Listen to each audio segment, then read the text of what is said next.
Things just got interesting as we head into this week 4 matchup against the Colts. We have some keys to the game for the Rams to win, key matchups they must win, as well as Sean McVay giving praises to the hot start the Colts have had this season, a breakout player for the Rams this year, as well as some injury updates to get into from practice today. All that and more on this episode of Rams Digest, and welcome back to another episode of Rams Digest. I'm your host, Joshua Finehirsh. And before we get into today's video, make sure to hit that subscribe button. We are on the road to 5K, 5,000 subscribers. And if you want to be a part of the journey, make sure to hit that sub button and click that notification bell and click all so you get notified and never miss whenever we post our daily new Rams Digest video content covering all things Rams, so you do not miss a beat this regular season. And Josh and I are going to be back live for this weekend's game coming up on Sunday. We have a 1:05 kickoff time, Pacific time. And Josh and I are going to try to go live at around 12:45 Pacific time, do a little pre-game recap, some early game drama from the 10 o'clock window if there is any to go over. So like this video right now for that as well, and for this week 4, kicking off tonight with some NFC West rivals going at it. The Seahawks and Cardinals. I know you should be watching that one. I will be scouting some tape for future matchups there. But we have some stories to get into today, including 6 key matchups the Rams need to win, brought to us by Rams Wire, which we will get into right now. For the second straight week, the Los Angeles Rams will take on an unbeaten team. After dropping to the Philadelphia Eagles in Week 3, they're hosting the Indianapolis Colts on Sunday in hopes of handing Shane Steichen's team their first loss. The Colts are the biggest surprise of the season, led by quarterback Daniel Jones, Indiana Jones, call him by his proper name, ranking second in the NFL in points and yards per game. Even with their undefeated record, though, the Colts are underdogs against the Rams. And they should be. I do think the Rams are a better overall team than the Colts. Again, I said it yesterday, I love the start Indiana Jones has been off to in Indianapolis. He's been awesome through 3 games, but this is by far the best overall team they've faced. Again, the Broncos defense, I would say, is overall better, and they still put up 29. So this offense is definitely legit, but we have 6 key matchups to get into right now. And the first one is cornerback Emmanuel Forbes Jr. versus wide receiver Michael Pittman Jr.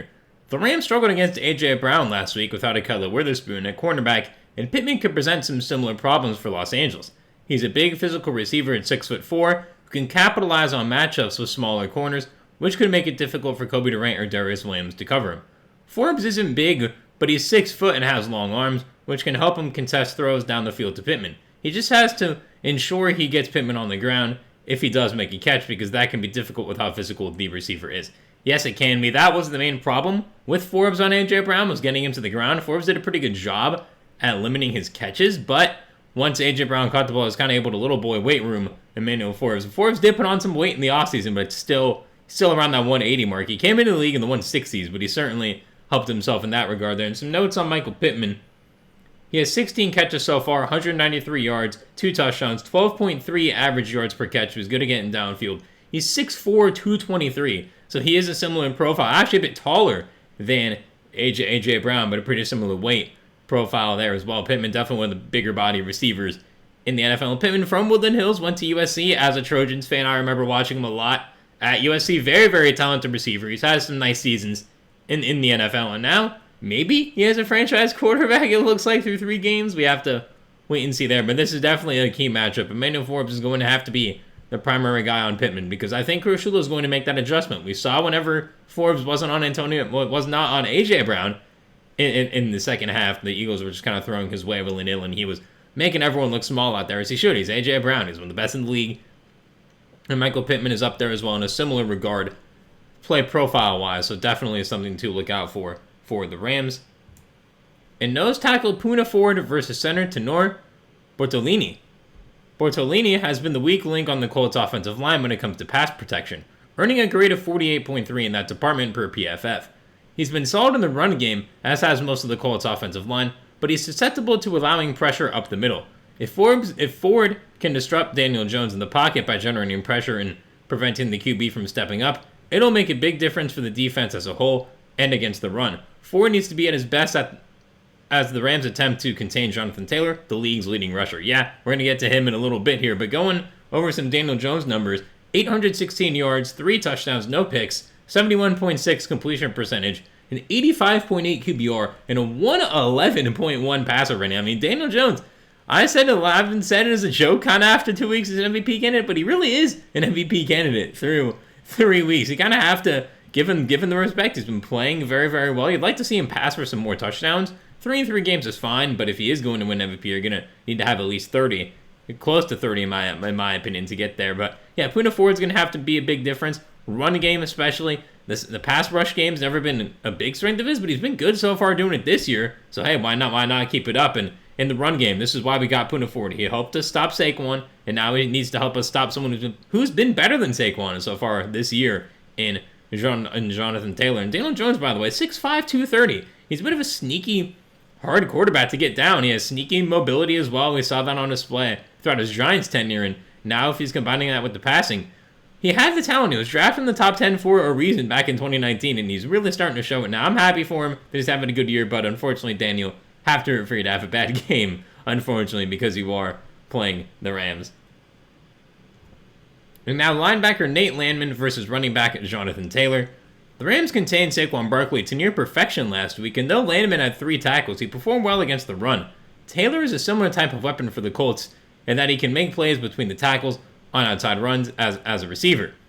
Landman has helped elevate the play of the Rams' run defense this season, and they need him to step up again on Sunday. Taylor is a game changer, leading the league with 338 rushing yards, while also adding 8 catches for 93 yards receiving. Yeah, he is not necessarily like a dual threat like a CMC where he's truly a dual threat where you really never know what he's going to be, but he is a better pass catcher than what a lot of people actually give him credit for in terms of his play style, so I definitely can see this being a problem for the Rams. The Rams did a great job not letting Saquon really get any receptions at all, and in the run game, not great at all. Really low yards per carry, I believe, if I remember correctly, it was around 2.5 for Saquon last week. But going into Jonathan Taylor's numbers, as we saw, 60 carries, 338 yards, 3 touchdowns, 5.6 yards per carry, which is insane. That's going to be tough to keep up over a full season. I remember Adrian Peterson, I believe, I could be wrong, was around a 5.2-ish when he rushed for 2,000 yards.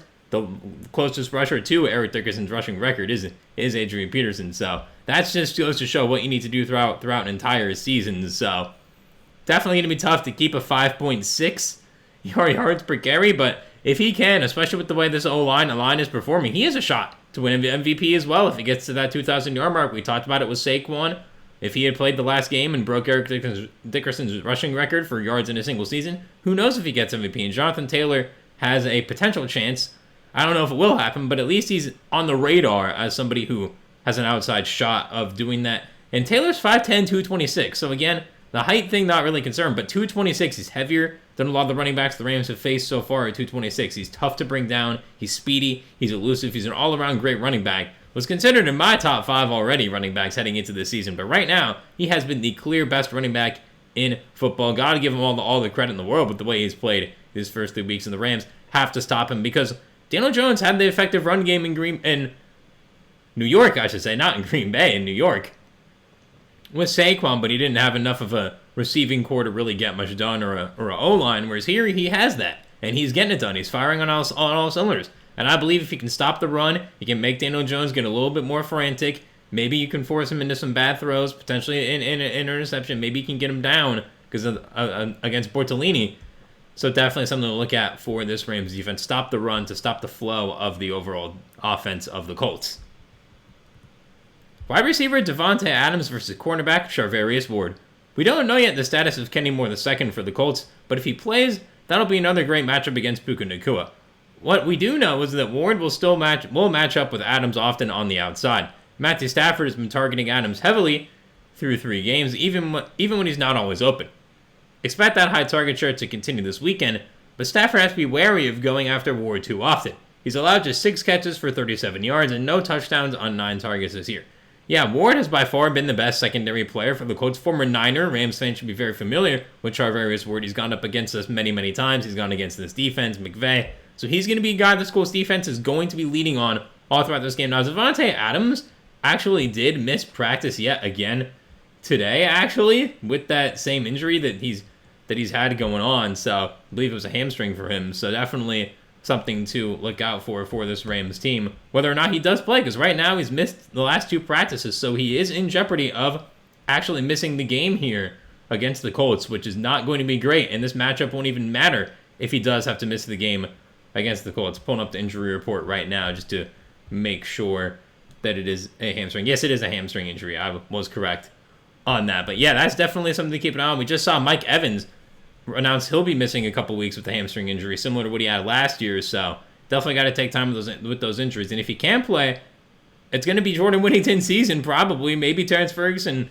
gets involved, but Charvarius Ward's going to make his impact on this game. He's too good not to. The Rams need to know where he is on the field at all times, because he has a knack for the ball, and he will get interceptions if Stafford allows him to.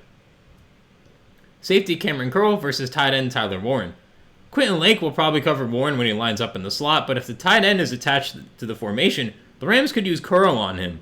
Warren is probably too fast for Landman or Omar Spates, and while he does have a size advantage on Curl, the Rams safety is athletic enough to stick with Warren in coverage. The rookie tight end is off to a terrific start with 14 catches for a team-high 193 yards, tied with Michael Pittman, with a long of 41 yards. He's a legitimate weapon in the middle of the field, and the Rams can't let him run wild on Sunday. No, they can't.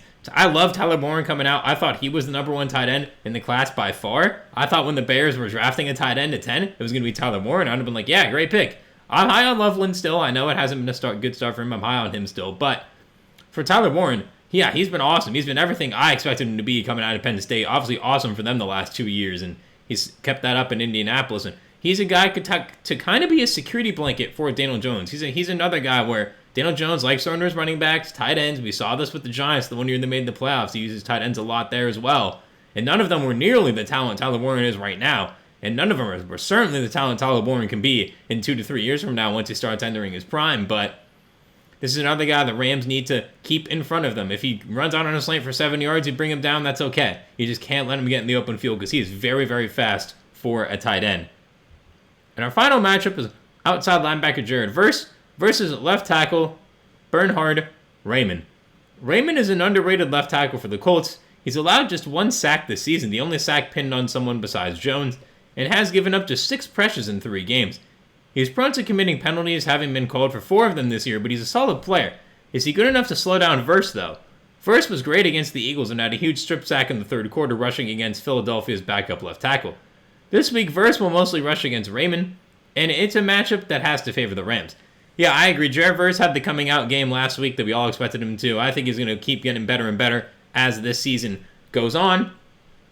And going up against Raimann, it's going to be very, very important to understand that pass rush and understand that he does commit these penalties. He has 4 penalties in 3 games, as this article says. And if I'm Jared Verse, you got to try to draw him offside. Well, draw a false start out of him, I should say. So you got to try to draw a false start on him. You got to try and get him to hold you. Just keep on. I know Jared Verse doesn't want to keep on bull rushing, but this might be the type of player that you do that against. Try to get those holding calls. Try to get those other calls. Maybe a illegal hands in the face call as well. So if I'm Jared Verse, you got to play this smartly because you know he's prone to penalties and you want to make sure he can commit a few of them because you never know. You can get him out of the game potentially if he keeps on committing too many penalties for this Colts team, and that's definitely something to keep an eye on. And Jared Verse also just has the raw talent too to really get by 99% of linemen. Quentin Nelson, I just don't think you can get by. I think it's actually impossible. So I don't even know if the Rams should try to rush on him. You just gotta hope going against Quentin Nelson. But the other guys on this offensive line, you definitely do have a shot to rush against, and this is also a key matchup. But comment down below right now the matchup you think is most important. To me, it's Nate Landman on Jonathan Taylor in that run defense, or Emmanuel Forbes on Michael Pittman Jr. I think those two are going to be very important for the Rams to slow down this Colts offense. Because offensively, I think the Rams are going to have a good game. Because the Colts defense outside of Ward is a little DeForest Buckner I also saw as questionable. So that pass rush may be even weaker heading into this game against the Rams. So definitely something to keep an eye on there if you're a Colts fan watching this game. So definitely comment that down below right now. What you think are the most important matchups of the game. And now we have another story from Rams Wire about Sean McVay giving a lot of praise to this Colts offense and some more background on the offense. And this is from Rams Wire, and we're going to head into it right now. No one expected the Indianapolis Colts to have the level of early season success they've enjoyed thus far. Through 3 weeks, they're second in the NFL in points scored with 103, 31 per game, and second in total yards, 1,256. They have the 4th most passing yards, 796, led by Daniel Jones. I saw 816 on ESPN, so don't know what that's about, as well as their 3rd most rushing yards thanks to the league's leading rusher, Jonathan Taylor. While they may not be number 1 in points or yards, Sean McVay considers the Colts offense to be the best in the NFL. It's why he sees this weekend's game for the Rams as such a big test with the 3-0 Colts coming to town. And here's what McVay had to say about this offense. And well, this is actually what he had to say about Daniel Jones. We have more about the offense here as well. Yeah, I think they're not playing behind the sticks, McVay said. I think they've had like 2 second 11 pluses the whole year. They have punted once. They're being really efficient. They're being efficient in both phases, both the run and the pass. They have great playmakers. They play 11 as 1. That's what we always look to try and be able to do, whether it's on offense or defense. You see a team that is really well coached. They have great players at all different types of spots, and they play together, which is why they're in the position they're in, and it's a great challenge. Yeah, it is. It is definitely a real challenge here for this Rams defense to go against this type of an offense, because they're going to have to be on your toes, ready for anything. This offense really has kind of been historically good. They've only punted 1 time, as I mentioned yesterday, through 3 games, which is absolutely insane. Again, that's not going to be a full season thing. You're going to start punting more. You're going to have a bad game at some point. Defenses will figure out a little bit, but because it's not like a Lamar Jackson level of talent where you just can't fully stop him. Like, this is Daniel Jones, who's been great through 3 games, but we know, if we know what we've seen in the past, that there is a bad game coming. Obviously, we don't root for that. I root for success with 99.999% of athletes, but yeah, definitely something to keep an eye out here for this Rams team. Amazingly, as I just said, the Colts have only punted 1 time this season and have given up just 2 sacks. The offense is as efficient and effective as any in the league, ranking first in time of possession, plays per drive, yards per drive, and points per drive. While it might be the most impressive stat is that 77% of their offensive possessions have ended with points, nearly 18% higher than every other team in the NFL. For comparison, the Rams ranked 8th in that category with a score rate of 45.2, which is still very good, ranking 8th in the NFL, but 77% is absolutely insane to be scoring on over 3/4 of your drives. You are getting points, which again, tough to keep up for a full season. But for right now, you have to give the Colts credit, and we will get to that McVay quote on Daniel Jones right now. He's a stud. I think what he's doing is he's seeing the field well, McVay said. I think that Shane Steichen does an excellent job of being able to cater to player strengths. You look at it, he's playing in rhythm and he's playing on time. They're a really well orchestrated unit. They do a lot of really good things. He has the mobility to be able to make you pay as a runner, but I think he's reading well with his feet. He throws the ball with great accuracy and anticipation. He's had some really good glimpses with his tenure with the Giants. I know from talking to Kevin O'Connell how much he enjoyed being with him in Minnesota. It's been impressive to watch their overall operation with Daniel leading the way. And then Jonathan Taylor, their skill players, and their offensive line. There are no weaknesses. It's why they're the best offense in the league through 3 weeks. Yeah, and they're definitely right about that. They definitely have the argument to be. Comment down below right now whether you agree, because the Bills right now have one up there as well. Chargers had a bit of a down game, but I would say those 3 have definitely been the best offenses in total through 3 weeks. But comment down below right now whether or not you agree. And now for our final story, we have a little breakout player to go over in a defensive back, and this is brought to us by Stu Jackson from therams.com, which we will get into right now. He slowly walked toward the line of scrimmage, and as the ball was snapped, Eagles backup right tackle Matt Pryor and running back Saquon Barkley turned their attention to Rams outside linebacker Jared Verse. Safety Jalen McCullough went through the B gap untouched on the defensive back blitz, delivering a huge hit to quarterback Jalen Hurts. Yeah, he did. He was awesome all throughout that Eagles game, getting another sack. He's now got 2 on the year.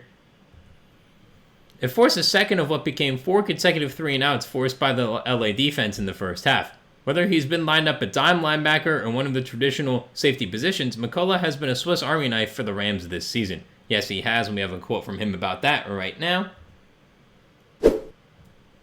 It's just playing football, man, McCullough said Monday. Just being ready when my number is called and making the most of the opportunities like I always say. And it's not really just me. It's playing within the coaches of the scheme and the defense when Coach D coordinator Chris Shula schemes something up, when Coach AP, pass game coordinator and assistant HC Aubrey Pleasant, and safeties coach Chris Beek give us playoffs, being present enough to understand when those things come to fruition and making the most of it.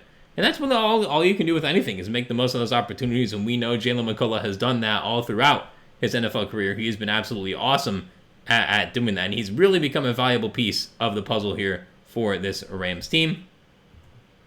His sack against the Eagles marked the second time this season McCullough has delivered a sack for a double-digit loss.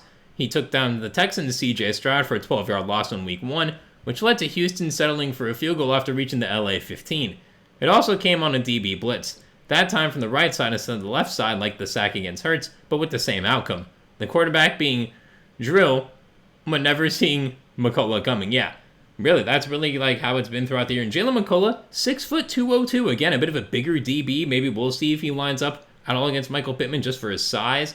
4 interceptions as a rookie with a pick 6, and 2 sacks this year, 0 last year, 43 tackles last year, 10 this year, 4 passes defense last year. He had a strong start last year, only 3 games started. He's really the third safety kind of guy that comes in, but he's such a nice guy to have out there. Because Quentin Lake is just kind of a do-it-all guy in terms of he'll line up anywhere, and you have Kitchens and Curl, the double cam duo, cam squared back there in the defensive backfield out there. And then Jalen McCullough can come in and just give you such a different look. And Chris Shula actually talked about this a lot more, which we'll get into right now.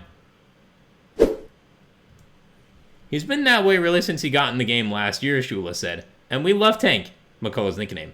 He does a lot of different stuff for us. He's smart, he's tough, he's versatile, he's a great tackler. And based on the game plan situationally, we can match him up with certain things, and he always makes the most of his opportunities. He always seems to make a big play, whether it's a pick, a sack, something like that. And he's just continued to do that. Picked up where he left off last year. Rams DC, Chris Shula. Yeah, that's really exactly what he's done. He has been absolutely awesome throughout the last really year and 3 games throughout his NFL career. He's been a key part of this Rams defense. Comment down below right now what you think his impact will be, because I think he's going to make another key play in this game. Before we end this video, I do need to give an injury update for the Rams. I'm again going to read this from my phone. This is from Rams Wire. Braden Fisk and Cameron Kitchens were both upgraded from limited to full, which makes it look like they are going to play this weekend. Fisk is still dealing with that oblique injury, and Kitchens had a minor injury this week as well. Unfortunately, Adams and Havenstein were both not playing. Havenstein still with that injury as well, raising some questions about whether they'll be able to play against the Colts. And Tyler Higbee was also added to the injury report with a hip injury today, which caused him to be limited. It's unclear if the injury occurred during practice today or if it's an existing issue. Steve Avila, Justin Dedich, and Colby Parkinson all remain limited. Rob Havenstein is questionable right now, as I said, with that ankle. Colby Parkinson still with the shoulder. Higbee with the hip. Adams with the hamstring. And Dedich with the chest. So all those are kind of key players that have a shot to miss time this week. So comment below if you're concerned, because it's a little concerning that the Rams do have some key players out of practice right now and definitely have a shot of missing some of these guys for Sunday. But that's all for this episode of Rams Digest. Make sure to hit that subscribe button. We are on the road to 5K. 5,000 subscribers. So if you want to be a part of the journey, hit the bell right now. Click the notification bell. Click all so you never miss whenever we post our daily new Rams Digest video content, so you never miss a beat this NFL season. Like this video right now for the Week 4 matchup coming up. Week 4 underway. Seahawks-Cardinals going on right now. As well as Josh and I being back on stream, hopefully 12:45 p.m. Pacific time this coming Sunday, September 28th. Leave in the comments down below your thoughts on the matchups, who you think is the biggest matchup the Rams need to win this week to take a dub against the 3-0 Colts. I believe it's Nate Landman versus Jonathan Taylor is the biggest one-on-one matchup that the Rams need to win. And comment down below right now your thoughts on the Colts offense overall and what the Rams can do to stop them, because I think it's a very interesting matchup. Comment below your thoughts on Jalen McCullough's mini breakout this year as well, and what type of play you'll think he'll make in this game. I've been your host, Joshua Finehirsh, as always. Thank you very much for watching another episode of Rams Digest. I hope you enjoyed it. I'll see you soon for another one. Have a great rest of your day, and enjoy Thursday Night Football.